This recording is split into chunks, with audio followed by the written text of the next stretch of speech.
Thanks for joining me again this week. We're making history this week, once again matching a 33-year low in unemployment numbers. July figures from the Bureau of Labor Statistics show Montgomery County's jobless rate remains at just 1.5%, matching June's numbers, and tied for the lowest unemployment marks in Montgomery County since 1990.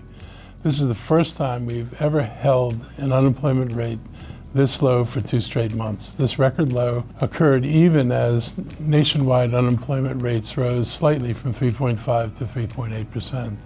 In other big news, we have earned another AAA rating for the county from all 3 rating agencies, Fitch, Standard & Poor's, and Moody's. Only around 50 out of 3,000 counties nationwide earned such high marks for fiscal prudence. AAA means that the county is the top-rated issuer of municipal bonds. That means we can borrow money, sell long-term bonds for capital improvements at the most favorable rates, which saves money. Think of it as having a perfect credit score. Borrowing money is a little bit cheaper than if you have a lower credit score. That allows us to spend more of our capital on infrastructure and projects. Montgomery County has a long history of meeting its financial responsibilities. Fitch has passed along a AAA rating to Montgomery County for the past 34 years, and it's a 49-year streak for the Standard & Poor's rating. And Moody's gave Montgomery County its 51st consecutive AAA rating. I'd like to read a short excerpt from Fitch's report that accompanied our rating. The AAA rating is supported by a demonstrated capacity to absorb revenue losses during periods of economic downturn and management's ability to make sound fiscal decisions to restore and enhance the county's financial cushion and operations during recovery periods. We're seeing the benefits of our policies over the last several years, and we are aggressively courting new companies who are interested in growing and expanding here. I want to thank our Office of Finance, our Office of Management and Budget, as well as our County Council for their hard work and partnership to achieve this important recognition once again. I remember when I was a school teacher, there were some students who only ate a hot meal when they were in school. A long weekend meant an extra 2 days away from not just the classroom, but access to the school cafeteria. School meals have become lifelines for too many students whose families are mired in poverty or making sacrifices that sometimes include choosing medicine or rent instead of meals at home. I appreciate the National School Lunch Program and Maryland Meals for Achievement, but it's not enough to help every child. As of 2021, at least 14% of the children in Montgomery County were experiencing food insecurity. Families in our area that are struggling can run into barriers accessing government food programs because of income or citizenship status. Last year, Montgomery County added an Office of Food Systems Resilience to help fill the gaps that we see across departments, so our entire government and our partners are working together on hunger issues. This week, our county's plan for ending childhood hunger was publicly shared for the first time. It comes after months of interviews with close to 150 people representing the government, community organizations, nonprofits, and the private sector. It took an immense amount of cooperation to identify ways to address food insecurity in schools and at home. Our resources are not unlimited, which is why this initiative is important. We're looking at every possible solution, like reducing food waste and making efficient use of local growers. Collaborating, listening, and improving how we tackle this issue are things we can commit to. I want to thank all of the community partners like MCPS, MANA, and the Montgomery County Food Council for their work. It's an ambitious plan that will improve tens of thousands of lives and give the children and their families a better chance of success in school and in life. Every September, we acknowledge National Suicide Prevention Month. Suicide is a very difficult issue to talk about, let alone prevent. During my media briefing this week, I invited Dr. Bob Kaufman, a retired Navy captain and vice chair of the county's Commission on Veteran Affairs, to talk about suicide prevention among those who served in our military community.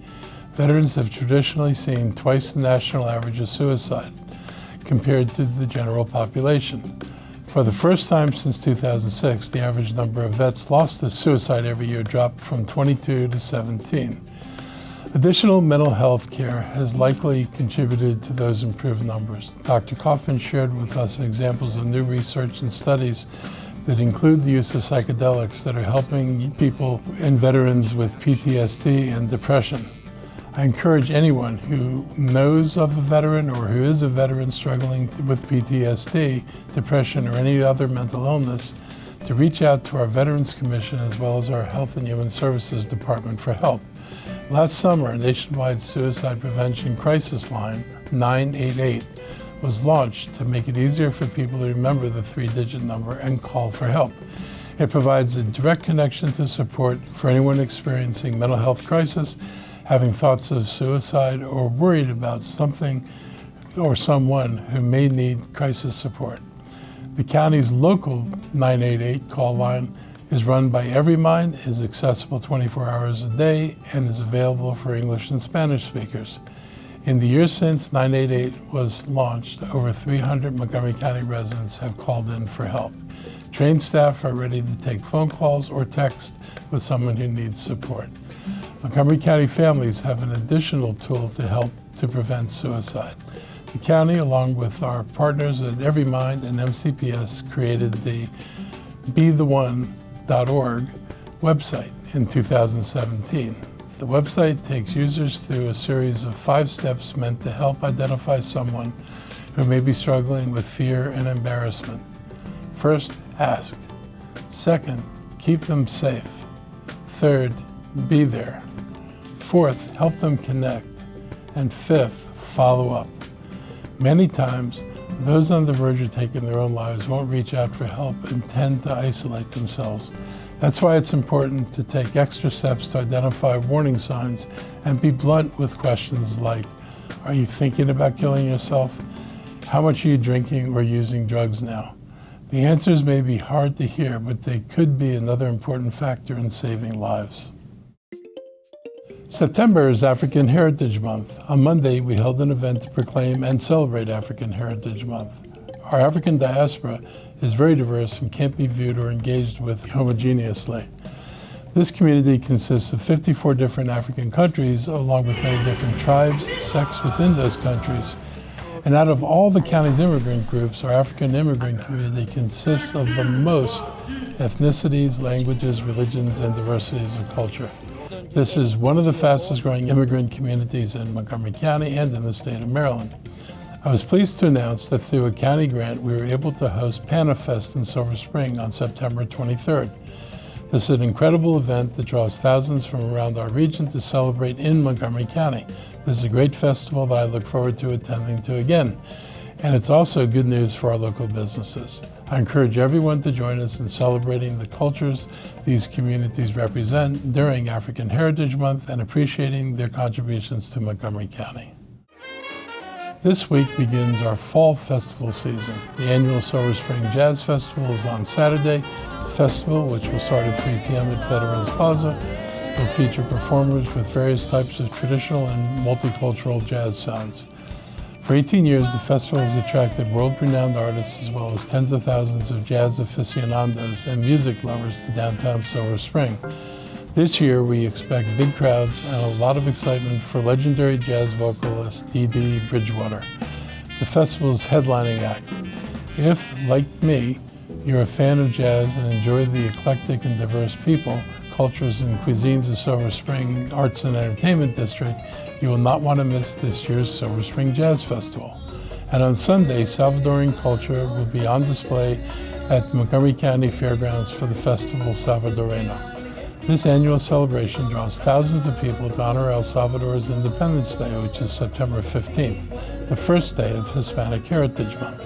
Montgomery County and the DMV's largest immigrant community is from El Salvador, and this event attracts attendees from all over our region and the East Coast to celebrate. Please join the celebration to enjoy the sights, sounds, and tastes of our El Salvadoran neighbors. I want to thank everyone who braved the very summer-like heat on Labor Day to watch the Kensington Parade. It was unfortunate that Gaithersburg Parade was canceled, but with that parade being later in the day, that was probably a smart and safe decision. The Kensington Parade gave everyone on my team a chance to promote the Career Fair and Hiring Expo that's happening in Silver Spring at the Civic Building on Tuesday, October 3rd. Many departments are looking for help serving our customers, and the needs vary from engineers to grant writers to mechanics. If you know someone who's looking for work or is out of work, or just looking to change directions, a new opportunity, please spread the word and share this information with them.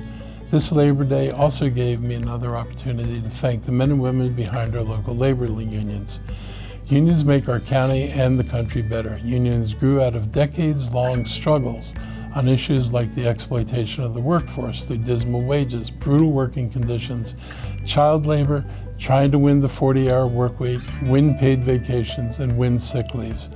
We owe them so much for improving the quality of life for so many people. All of us enjoy the victories that labor achieved over that time. I am encouraged to see the ranks of unionized workers growing, and nationally and locally. And in the face of states in this country that are trying to roll back workers' rights and reintroduce child labor, something that I find absolutely shocking and obscene, frankly. For all of the workers who continue to build this country, whether you're in a union or not, Labor Day is for you. Finally, we're seeing more of our friends and workers dealing with COVID again. Statistically, numbers have only climbed slightly from last week, but they've been steadily rising since the beginning of August. This is not a surprise. School has started and many others are returning to the office. Be prepared, but don't panic. Wash your hands regularly. For those who test positive, the CDC is still recommending 5 days of isolation to lessen the spread. Health experts say doctors and patients should talk after a positive COVID test to map out the best plan for their individual situations.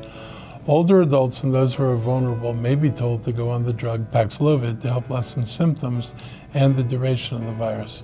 Everyone should get the new COVID booster when it becomes available soon.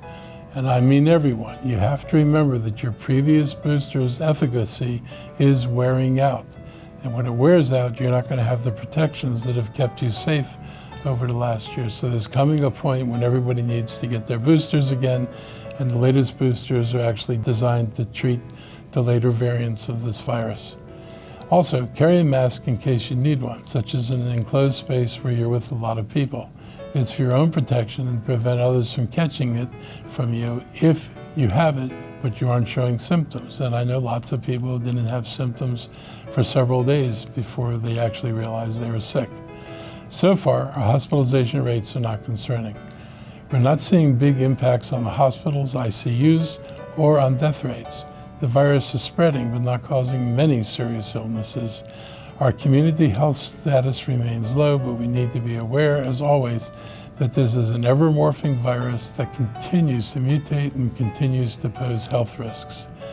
Finally, happy birthday to Montgomery County.